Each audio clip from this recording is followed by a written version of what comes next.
पानी में हनुमान जी लेटे सारी दुनिया देखे, गंगा और हनुमान मिलन का अजब नजारा देखे।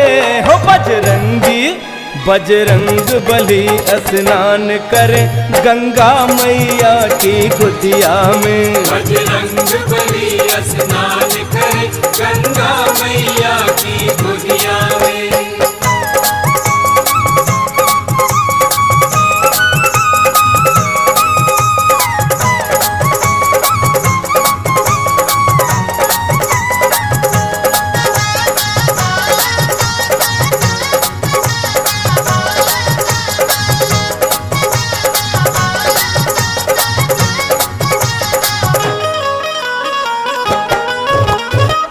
जल में जब विश्राम करे हनुमान बड़े बंधवा वाले।